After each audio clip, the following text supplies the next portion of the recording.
Hey, everybody. Welcome to another class in Understanding the Whole Bible. This week we are covering the Mosaic Covenant with God. This is only part one because this is a massive subject. This subject will affect your understanding of the Old Testament more than any other subject we've covered so far. So get ready, because this is going to be how the law was instituted, God's heart in the law, the effects of the law, and so on and so forth, which most of the Old Testament is written under the law. So before the Old Testament, we have about 2,850 years, 2,900 years, somewhere in that range.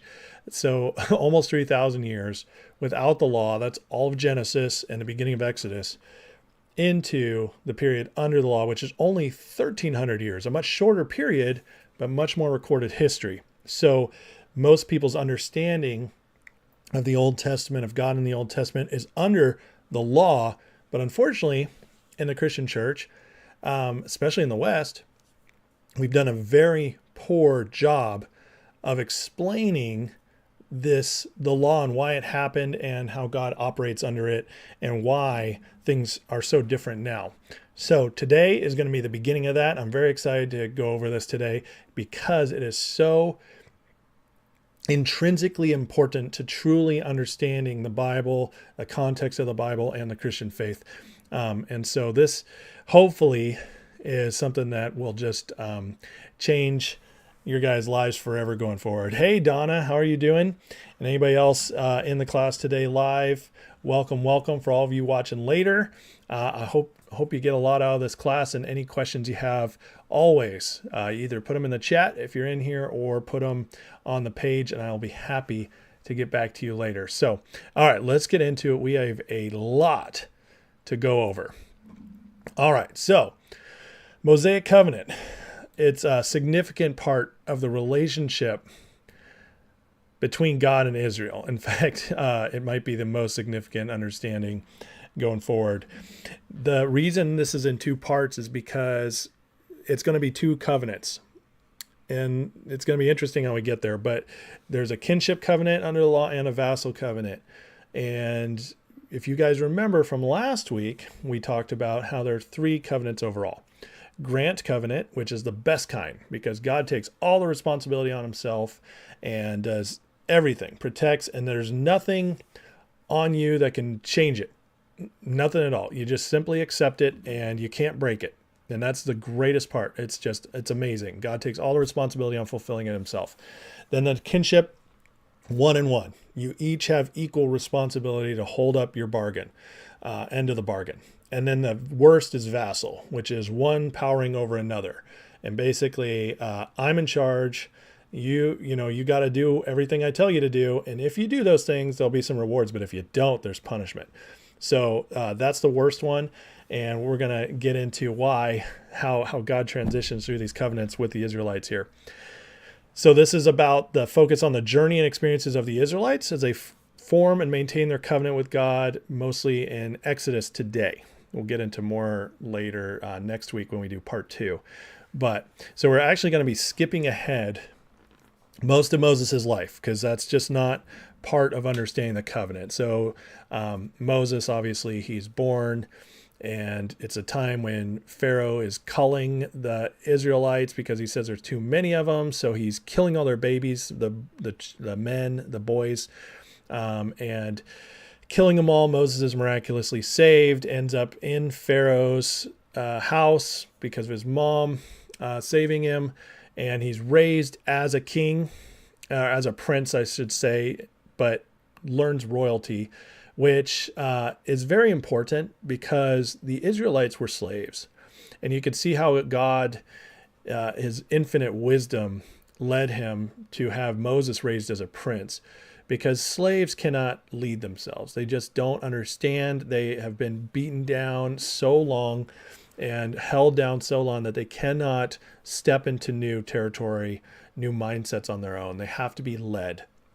And so God, even though It wasn't his idea for Pharaoh to kill the babies, anything like that. God used it for good to get Moses in position to become the leader he needed to be for the Israelites coming out of slavery. Remember, God prophesied to the Israelites, to Abraham, that the Israelites would be enslaved for 400 years. They're actually enslaved for 430 years. And is God wrong? I don't believe so, because at the 390-year part, that's when Moses kills a man. And he has to go out in the wilderness for 40 years. The question is, if Moses hadn't tried to take things into his own hands to become their avenger and their savior by killing a man who he saw killing one of the other Hebrews, would it only have taken 10 more years to free them? We don't know.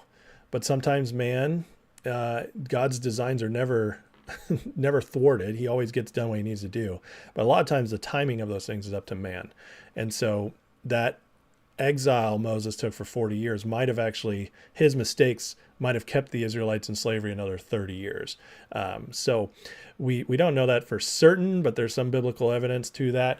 And however, it does line up with how God speaks and prophesies things, and also how much man has impact on those things. Just like Abraham with Sodom and Gomorrah, multiple times Moses intervenes on God, the people's behalf with God. So you're going to see how God actually, when he has people who he's put in charge of things, how it's their decisions can actually impact God's plans for a people. So that's another thing to keep in mind. So Moses goes in the wilderness for 40 years.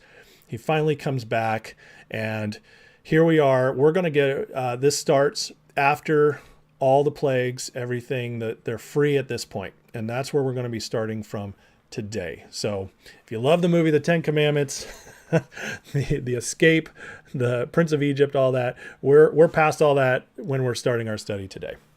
Hey, Kathy, welcome. As always, if any questions, please put in there. So, all right. So, under the law, Paul writes in 2 Corinthians 3:6, the letter kills, but the spirit gives life. So we're going to see how the law actually came into effect, but was never God's plan.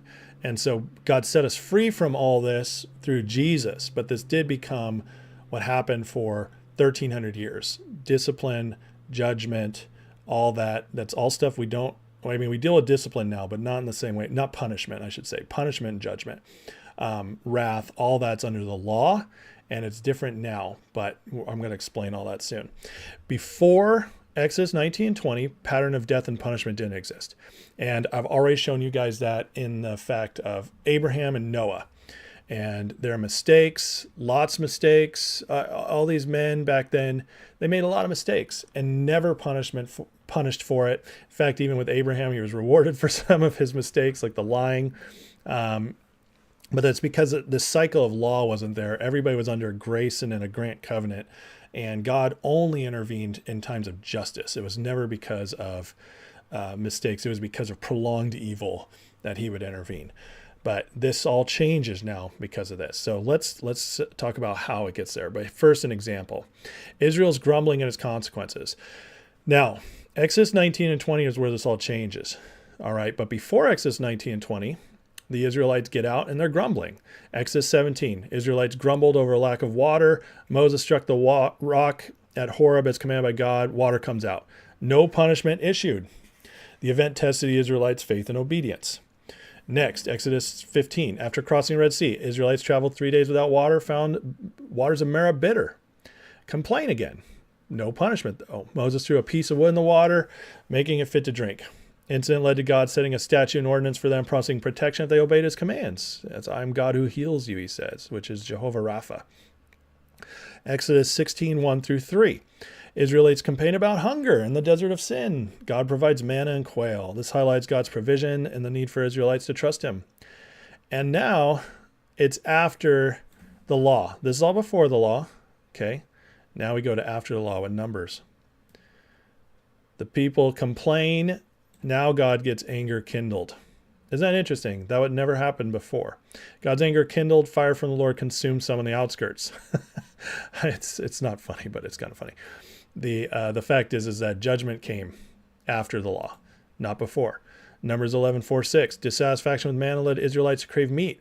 They reminisced about the variety of food in Egypt. Lord sent severe plague following provision of quail because of all their grumbling. Again, they're breaking the new covenant. Before this kinship covenant, okay, they're not under a covenant, they're under grace right here. But everything changed after 1920. One more, a couple more examples. Numbers 14, Israelites wept and grumbled after the spies' report from Canaan, expressed a desire to return to Egypt. They tear their clothes, and then they're put into God puts them back into the wilderness 40 years. All right. Numbers 15, man found gathering wood on the Sabbath. Lord commanded he stoned to death. Seriousness of Sabbath observance. Again, law brings punishment. Number 16, Korah, Dathan, Abiram led a rebellion. Earth opened and swallowed them, demonstrating God's authority and support for Moses. But none of that punishment came before. Again, we see just the radical difference even quickly. Radical shift after Mount Sinai. God initiated a wonderful offer of a grant covenant. He promised divine protection and privilege of being a nation of priests. Everyone would have direct access to God. He told them how to prepare for the ceremony, and then the cloud comes down. So we get to Exodus 19, and the Israelites all been traveling a few days after they escaped Egypt. After the Red Sea crossing crashes down, the water comes down, destroys Pharaoh and his army. God just does this amazing thing to set them free after 430 years. 430 years in captivity. God sets them free. And then he's like, oh, I'm stoked. I have my people back. They are free. I'm ready to do this. And so he's like, here we go.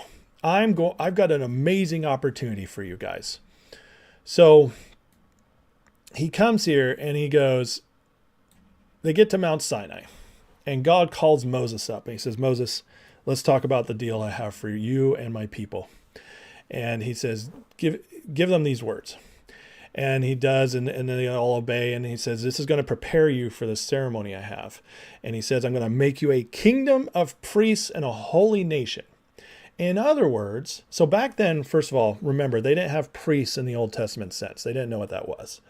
Well, what happened is every man who was the head of the household was considered a priest. Okay? They were the priests of their own home. That's how they would have understood this. And God's saying, I'm going to make you all priests, and you're all going to have direct access to me. And that's what I want. I want to have access to my children. I want to be in your lives. I want you to, day after day, just be able to interact with me, to learn from me, because I love you, and I'm excited to be in this. And so he declares this, and you're going to be my holy nation. And so he says, go consecrate yourselves. Wash your clothes, prepare for the third day. I'm going to come down from Mount Sinai. And so you're going to be ready for this. And we're going to have a party, and I'm going to issue a grant covenant that I'm going to take responsibility for. And this is all going to be great. So they set boundaries around the mountain, prevent people from touching it. If they touch the mountain, it'd be put to death, and not just put to death like the people were to kill them. They would literally just die because of God's glory on the mountain. So this is a preparation time, holiness, just like when God told Moses, take your shoes off before me at the burning bush. This is holy ground. Like, it's not that God was mad at them. It's not that he's angry. It's just that his holiness was so severe in this because of what he was preparing to give them. He wanted them to prepare themselves to receive it with their hearts ready and their bodies ready, minds ready. So Exodus 19:20 or 12 through 13. Boundary. I already said that. Exodus 19:16 through 19. On the third day, it gets scary. Thunder, lightning, thick cloud, the trumpet blast from heaven. They're hearing it all. They're having direct access to God. And they all come out and they're going to meet God. And this is the day. This is like a wedding ceremony. But God's marrying his people. He's so excited. This is the grant covenant. This is going to change Israel forever. There's going to be, he's ready. He's ready to give a people a covenant just like he gave Abraham and Noah. And they come out and then the smoke's on there and it looks all scary. This is the God who just brought him out of Egypt. He's done all these amazing things for him. And yet the people look at it and they're scared. Instead of embracing this amazing opportunity, They look at and they're scared. And why are they scared? Because they're slaves. And they've lived for 400 years being beaten, being told what to do, having no choices of their own. They've been miserable for 400 years, worked to the bone, and they have no idea that what it's like. Before that, Pharaoh acted as God to them. They believed in their God, but Pharaoh was the one who interacted with them, and Pharaoh was cruel, and Pharaoh, he just pushed them and killed their babies and just whatever it was. They weren't people. They didn't have agency.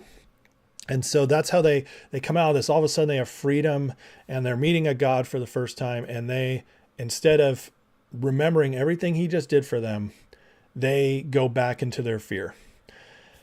And so they say, we can't do this. We can't do this. Moses, you go. We don't want to talk to God. He's too big and scary. And so please go for us. And God honors their request. And I imagine it broke God's heart. I really do. But he understood. He's good like that. And so what he did is he says, okay, I gave you this opportunity. You're not ready. I'll meet you at your level. And he gives them their request. And now only Moses and Aaron are allowed to talk to him. So Moses goes up the mountain. And this is the first time in history that people are recorded of running away from God.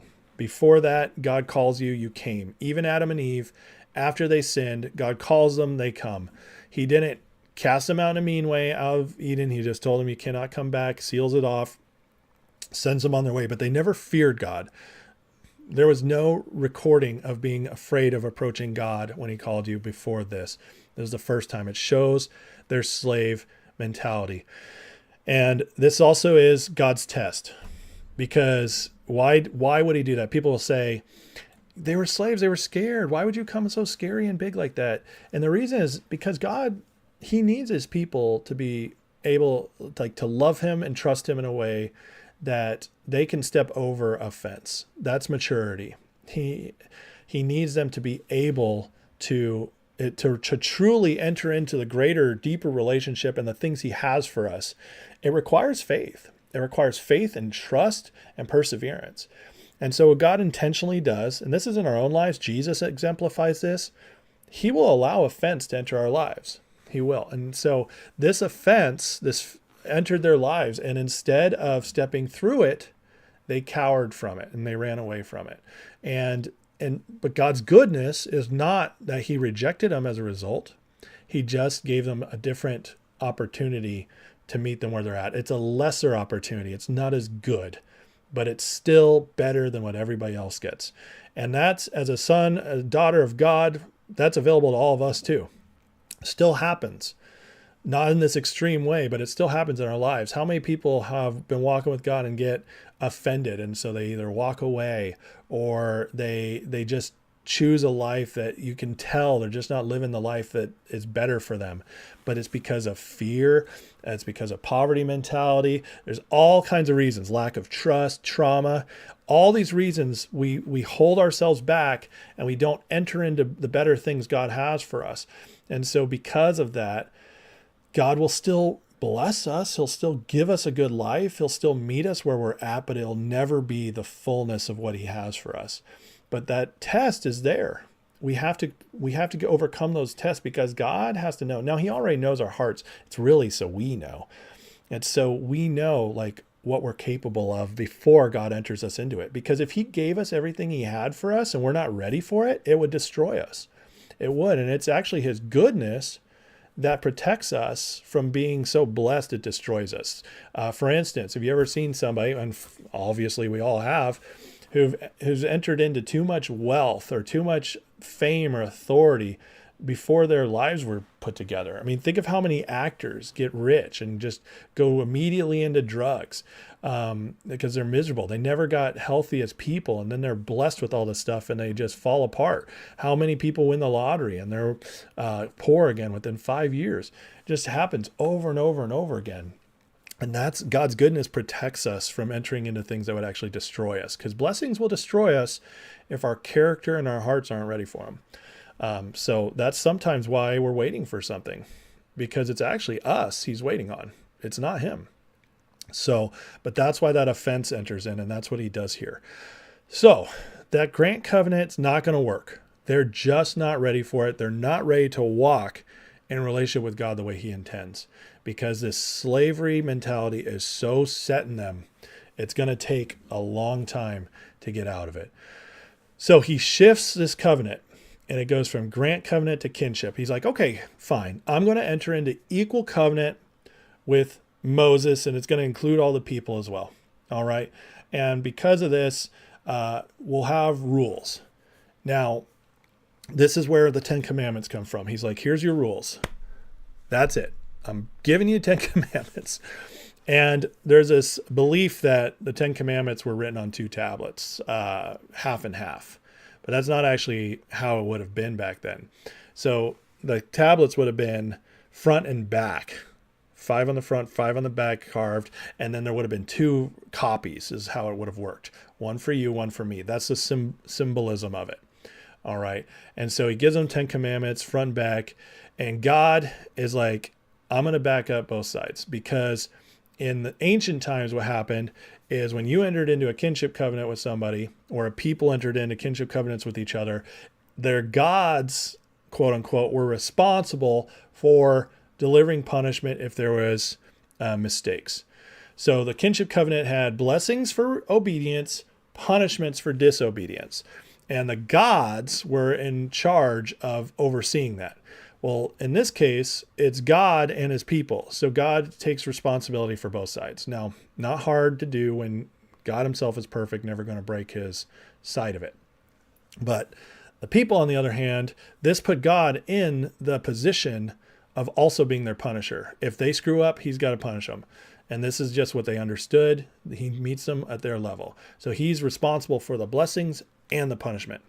And kind of a hard position for God to be in, but he wanted to give them a covenant where they could grow and be blessed. And so this is a covenant he enters into with them.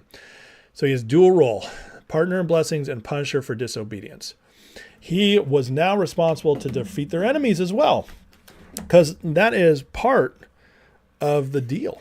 It's part of the deal when you enter into a covenant. So you enter in the covenant, and now God's got to protect them. He has to fight for them on their behalf. And it's just all, sorry, I'm checking another note on something here.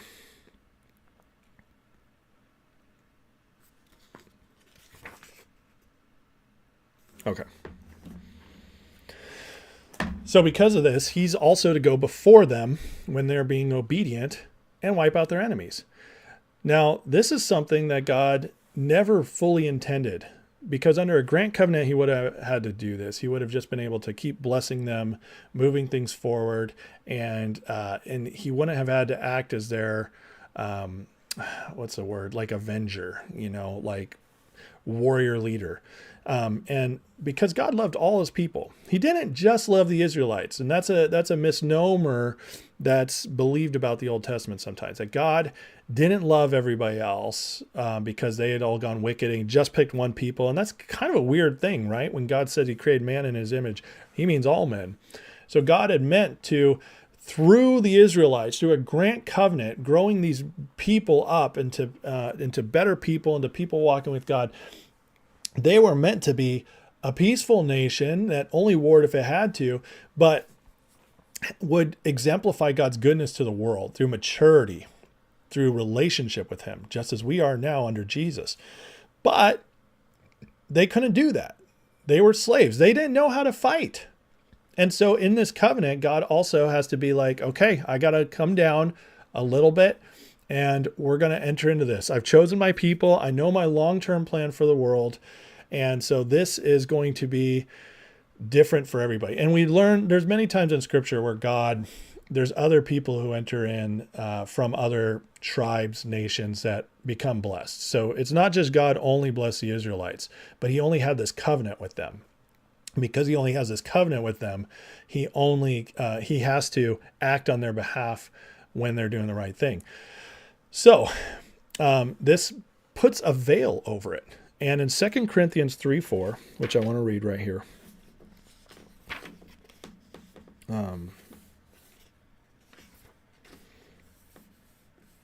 I didn't have it ready. Sorry. But in 2 Corinthians 3:4, it talks about there being a veil. Okay. There was a veil over God in the old covenant under Moses, under the Mosaic law. And that veil is explained here because he's in this covenant with these people and not everybody else. Okay. Those people everybody else started fearing the Israelites over time because they knew their God was for real and he was going to take care of business. So it was scary to mess with the Israelites. It really was. And entire nations are wiped out. Peoples are wiped out. And he's acting on their behalf. But that put a veil over God to these other people because they only knew that, like, join the Israelites or die, basically. Or fight and eventually lose. But they didn't get to see God for who he really was because the Israelites were not yet ready to show them who God really was because of this covenant they were in. And so Jesus is the one who removes the veil. And that's what it talks about in 2 Corinthians 3:4. And now God's available to be seen and known by everybody in a way he wasn't under this covenant. So for 1,300 years, people are confused about this God of the Israelites. And by confused, they saw him as something he wasn't. Unless they really got the chance to get to know him, which was very few people. And that still continues today because people read the Old Testament and have no idea what they're reading because they refuse to understand context. And they just read piece by piece and they start thinking of this angry God, this judgmental God. And then Jesus comes, he's so nice. And they're like, whoa, is it a different God beginning and end? Or is God the Father just really mean and angry, but the Son is better? And the Son is the one who keeps the Father from getting angry again. There's all these bad beliefs, but it's because they don't understand context. Or atheists or other non-believers will come in and be like, look how horrible God was in the Old Testament. What kind of a good God is that? And they use it as an excuse, but they never even try to understand the Bible. They never even try. And this is part of that veil. And it's all because of the 1,300 years of the law. And it's all because of the choice the Israelites made, which should be sobering, honestly. It should be sobering because it shows, God gave the earth to man. So we all expect God to do everything for us and then when things don't work out, we get pissed at him and we're like, God, what the deal? Why didn't you have a better plan, God? Well, the truth is God has always had a great plan, but he gave the earth to us. Humanity is us. We're children. We're not slaves. And children it's like if you have children, you could control them and put them in a cage all the time, but if you love them, if you're a good parent, a good mother, a good father, you give them freedom and agency the larger they grow. And they're going to make horrible mistakes, and those mistakes are going to affect their lives and sometimes your life too. And we watch from afar and we watch up close and we get saddened when they make bad mistakes. But it has consequences. It affects their lives, and we can't bail them out all the time. And that's how God acts with us. And so before people judge God and say, what a terrible plan, he should have known better, blah, blah, blah. It's like, or was he just being a father? Was he just being a father over mankind and saying, like, well, they made a choice. I'll honor their choice to the best of my ability without changing who I am. And so he leaves it to us. And so it's all these decisions. Adam and Eve's decision to sin. Could God have prevented them from doing that? And we could all just have a world with no sin and sickness and death? Yeah. But he didn't give this world to him. It's not his to just control all the time. He wants equals. He wants us to grow up to be like him. And we'll be never fully equal to God. Of course not. But we will be children like him. And that's what he wants. He wants us to grow into that. And growth is a process. Maturity is a process. And so that's how, like, this whole entire age of man from the beginning of creation has been a process.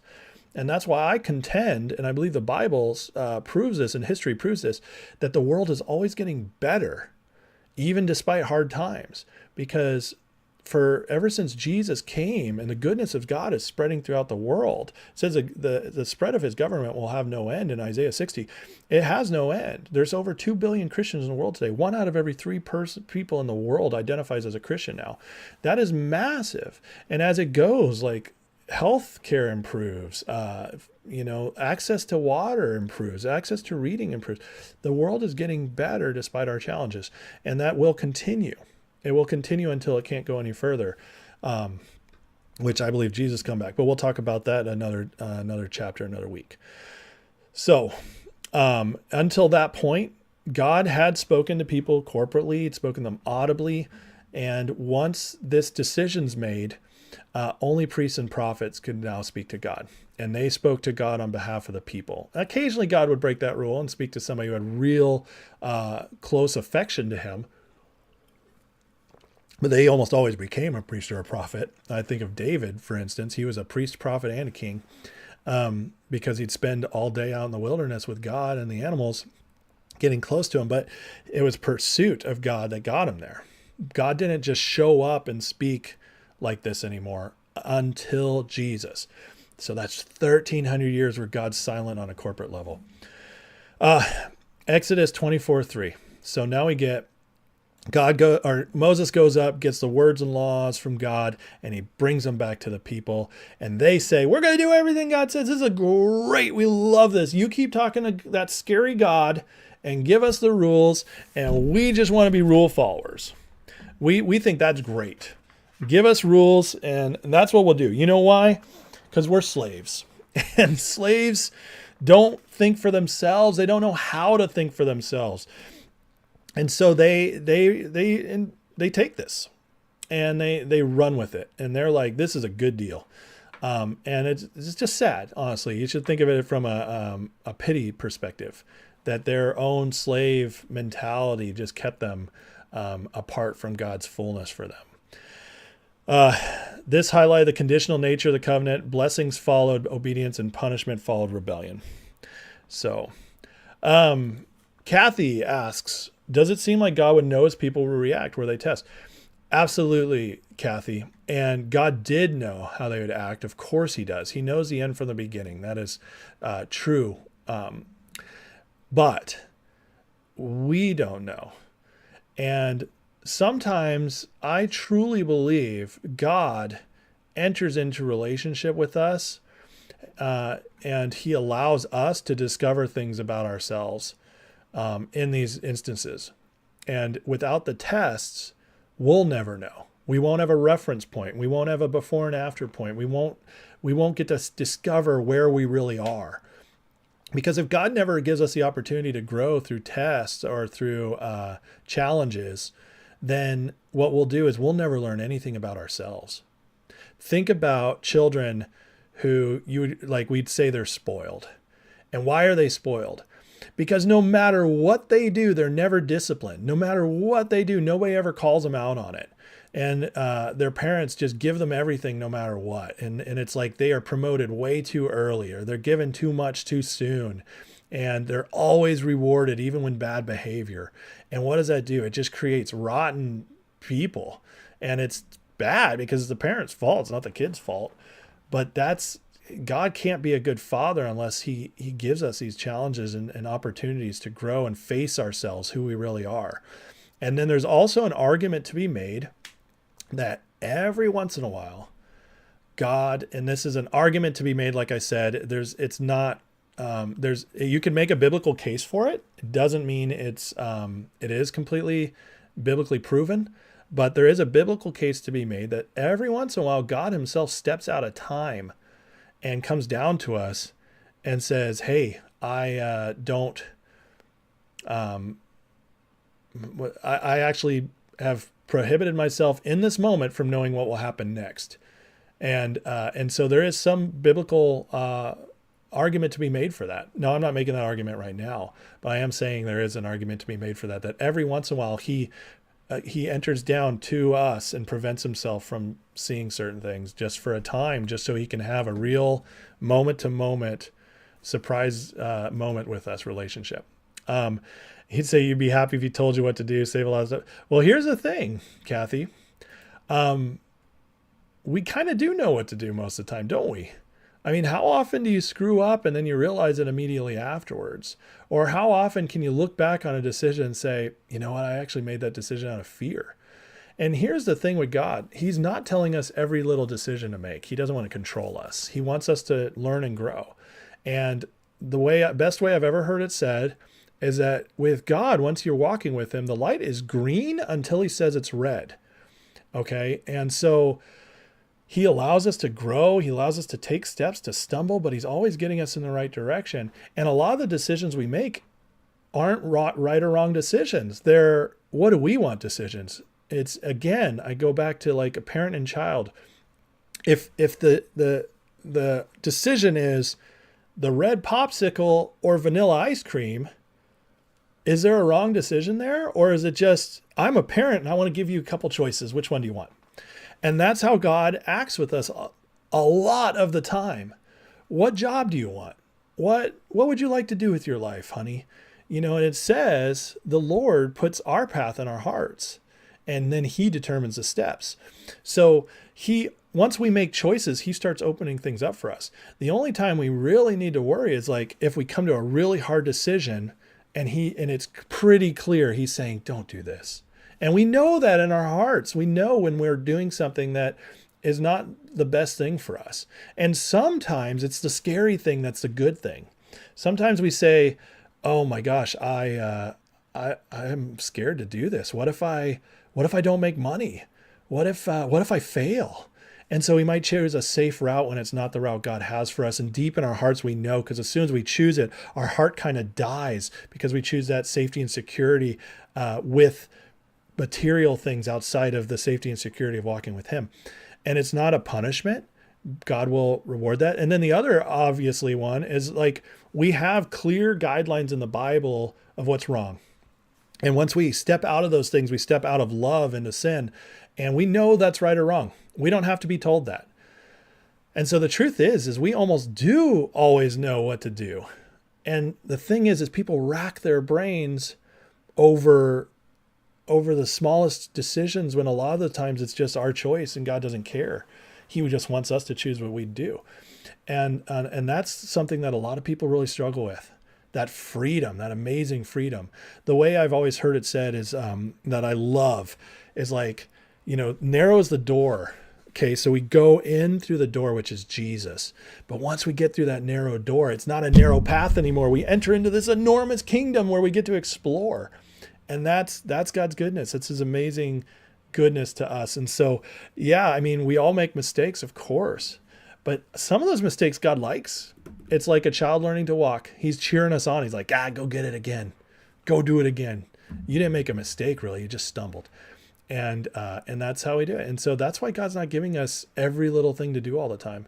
He will tell us, and your heart will know when it's wrong or when it's unwise. And that's in your heart. It says the law is written on your heart. And then if you really, really need an answer of whether something's right or wrong, as far as like in a sin way, well, then read the Bible. It's all right there for us. So I hope that helps. So in Exodus 34:6-7, the Lord, compassionate, gracious God, slow to anger, abounding in love and faithfulness, maintaining love to thousands, forgiving wickedness, rebellion, sin. He does not leave the guilty unpunished. He punishes the children and their children for the sin of their parents, the third and fourth generation. This is under the law. Okay, he's trying to explain to us this. This is part of the covenant they've entered into. He's good, gracious, slow to anger, abounds in love, forgives, but he has to punish the guilty now under this covenant. And it's a balance of mercy and justice. All right. So now they've entered into this covenant. They're all excited. They have rules and they're like, cool, let's do this. Let's do this thing. We have rules now. We have a God who's on our side if we obey these rules, and he's going to keep us in line if we don't. That's awesome, right? So they then grow impatient really quickly. This is just a few days later. I think it's 40 days. So for 40 days, they're happy about their covenant, but then they get kind of like antsy because things aren't happening the way they want. And they say, hey, Moses and Aaron. Well, actually, Moses, leaves at this point. He goes up to talk to God, and he's gone for 40 days. That's what happens.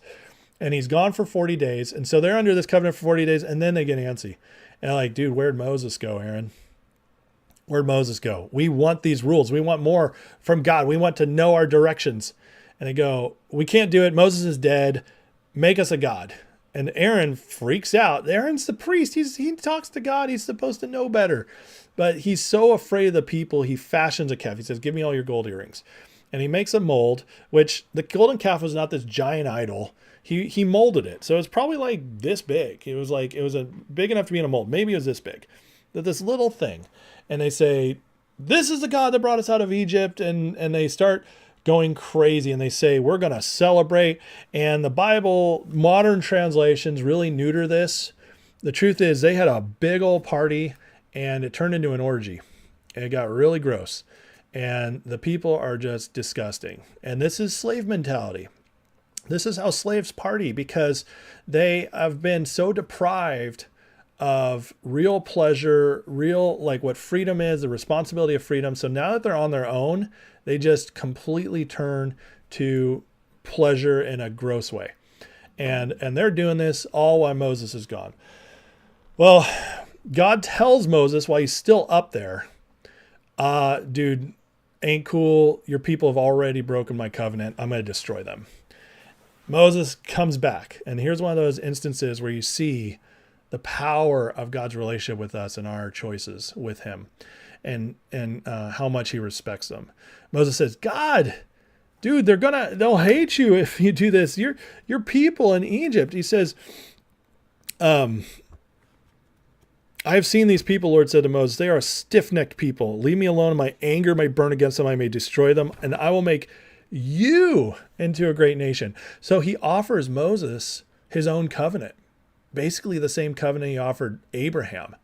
And this is pretty amazing that Moses doesn't take it.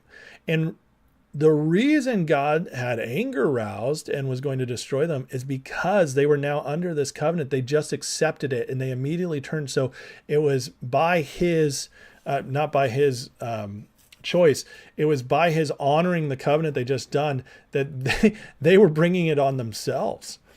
And then Moses sought the favor of the Lord his God. Lord, why should your anger burn against your people whom you brought out of Egypt with great power and a mighty hand? Why should the Egyptians say it was with evil intent he brought them out, to kill them in the mountains, wipe them off the face of the earth? Turn from your fierce anger. Relent. Don't bring disaster on them. Remember Abraham, Isaac, and Israel, to whom you swore by your own self. I'll make your descendants as numerous as the stars in the sky, and give your descendants all this land I promised them, and it will be the inheritance of it will be their inheritance forever. Then the Lord relented, did not bring on his people the disaster threatened. So Moses appeals on the grant covenant beforehand that he had with Abraham. And this is amazing that Moses did this. He really didn't have to. Personally, it could have been better for him if he didn't. So then Moses goes down, and it says, he stood at the entrance to the camp and said, whoever is for the Lord, come to me. All the Levites rallied to him. Those were the priests. And he said to them, this is what the Lord, the God of Israel, says. Each man strap a sword to his side. Go back and forth through the camp from one end to the other, each killing his brother and friend and neighbor. The Levites did as Moses commanded, and that day about 3,000 people died. And Moses then told the Levites, you've been set apart for the day, Lord today. You were against your own brothers and sisters, or sons and brothers. He has blessed you this day. So the Levites stepped up. They were the one tribe that didn't engage in any of this, and they delivered the punishment for those who did. And so then they became the tribe that was priests and set apart. So they killed all those involved in the orgy and the worship of the idol. And this is where we see again the letter kills and the spirit gives life. So they handed out the punishment. And they burned the calf, ground it to powder, scattered it on water, made the Israelites drink it.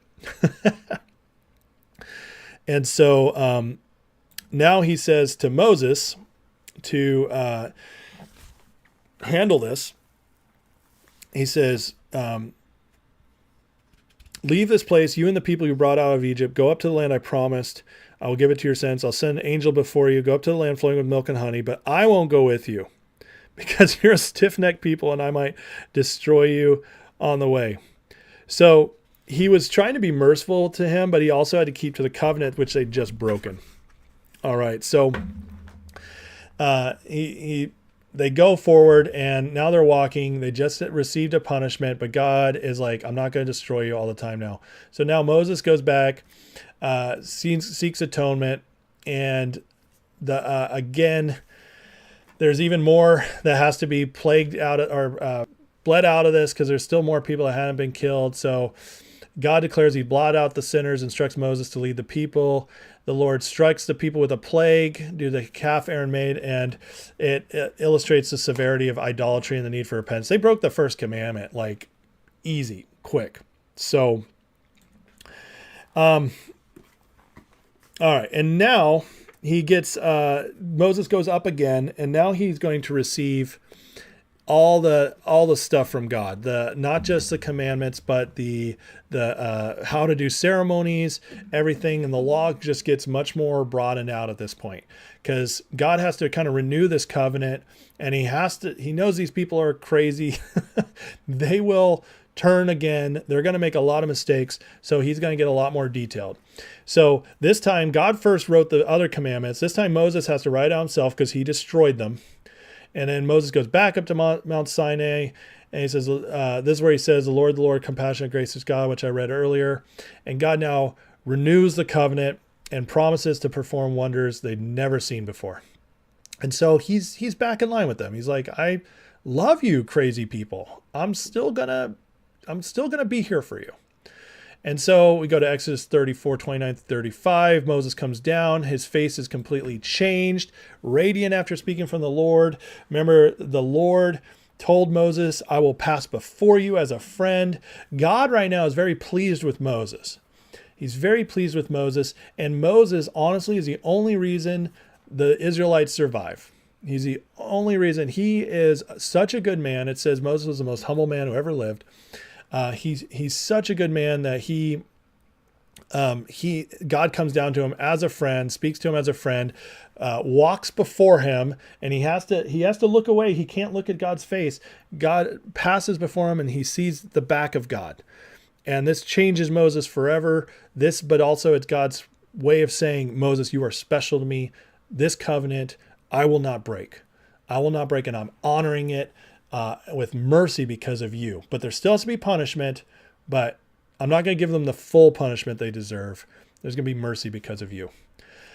And so after that, the Israelites are afraid of Moses. Moses wears a veil, and it's just a manifestation, but it just displays how amazing this opportunity Moses has with them is. So we skip forward a little bit, and let's see here.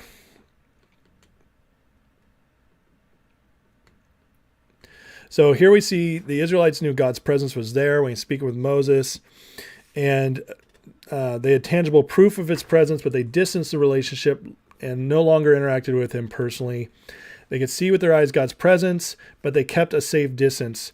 And this is obviously a very tragic point of history. This changes everything in history, because now God only has this one covenant with them, which creates a veil to everybody else. Now, we're going to end with this. They get to the promised land. They're in this covenant. It's all been sorted out. We've made our big mistake. God's back with us. We're in this covenant, and we're about to go to the promised land. And God tells the spies, go see the land I've given to you. Isn't that interesting? He's already declaring it's yours. And so the 12 spies go out, and they all come back. And two of them, Caleb and why is my mind? Sorry, guys. Who was it? It was Caleb and Joshua. Duh, Joshua. Of course, it's Joshua. Caleb and Joshua come back and they're like, it's amazing. There's fruit. There's everywhere. It's milk and honey and fruit. It's just the most abundant place we've ever seen. We're going to do so awesome here. And they are stoked. But the other 10 spies went in there and they saw giants. They saw the descendants of Ham. Okay, the still had the little bit of blood of the Nephilim still left over. They saw, the forefathers of Goliath, and they're like, they will squash us. We are like grasshoppers to them, and they are terrified. And they get the whole people to be terrified. And God is so angry about this because the people rebel. They go to Moses and say, what have you done? You just brought us here to die? How dare you? And this is where God says, you know what? I can't let you in. You guys cannot go into the promised land. And so they come out, and because of this, he says he forgives them because he wants to destroy them again. Moses appeals on their behalf again, but God issues this judgment that none of you here will enter. And the only people he allows to enter later is Joshua and Caleb.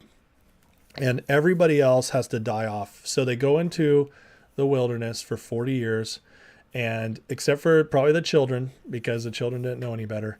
And basically for 40 years, that entire generation of people who rebelled against Moses, rebelled against God, didn't trust God about the promised land, they're going to spend 40 years in the wilderness and they die off. So God purposely at that point prevents them from going into the promised land because those people were the slave-minded ones. They couldn't go in. He needed that generation to die off and their kids to replace them and more kids to be raised up. And so for 40 years, all the older generation, they slowly die off. And then when they come back later, it's a people willing and ready to go in.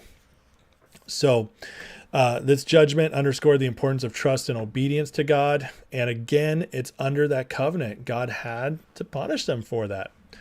So period serves as a time of testing and preparation for the next generation. It took 40 years to get the new generation so trusting of God. So how many times in the wilderness does he show up for them? He provides for them food every day through manna and quail. He destroys enemies that try to take them out. He pillar of fire by night, pillar of the cloud by day. They build a tabernacle and they spend 40 years getting to know God and building trust in him. And also the other people fade away. The other people who rebelled fade away. And this is a form of judgment. But you see how God's judgment still led to good things. Moses intercedes. God listens to him, which God knew all along. But this is testing Moses. How much do you love your people? Or will you be a true leader willing to fight for them? That's the test of Moses. Moses keeps stepping up to these tests and passing them. And so Moses gets more and more blessed, and the people start creating a culture and a nation. This is at the point where they start appointing judges. They create a system of justice, an economy. They're doing all this in the wilderness. They're becoming a people in the wilderness for 40 years. And all that had to happen in order for them to mature enough to get their inheritance, which is the promised land. So God's judgment on them, it seems cruel at first, but when you realize God's actually protecting them, preparing them, and the only people that can go get it are the people that are going to be ready for it. And he readies them for 40 years. So it was a time, it was both a punishment and a time of refining for the Israelites. All right. So this is all under the kinship covenant. This entire part of Moses and the law. What we're going to see next week is that the Israelites, those goofy people, those dummies, God bless them, the poor slave mentality people who just could not grow up and mature because of where they'd been. The next week, we're going to see how they broke the covenant again and again, and how they're going to enter now. The only way God can save them is to enter into a vassal covenant, because they can't even handle a kinship covenant. And so next week is going to be about how the rest of the law, how they enter into a vassal covenant, and that covenant's actually the one we see. So the covenant they're in right now that we just covered is even better than the one they're about to enter into with God, so that he doesn't have to destroy them and can preserve them until the time of Jesus. So that's next week. But anyways, all right, guys, hope you enjoyed this. Hope you learned something. I hope I pray honestly, that this really opens your eyes to see how differently things were in the Old Testament versus now, And as we continue to go, the progression is going to continue. We still have the second part of Moses' covenant. We have a covenant with David to cover. And then we get into the really fun stuff, the new covenant, Jesus, and what it means for us, what it means going forward. All of that is in the next few weeks. So next week, Moses part 2. And if you guys have any further questions or comments, please, please, please leave them on Patreon or Discord, and I will get to them. God bless you guys. Thanks for being a part of this. Thanks for supporting me on Patreon.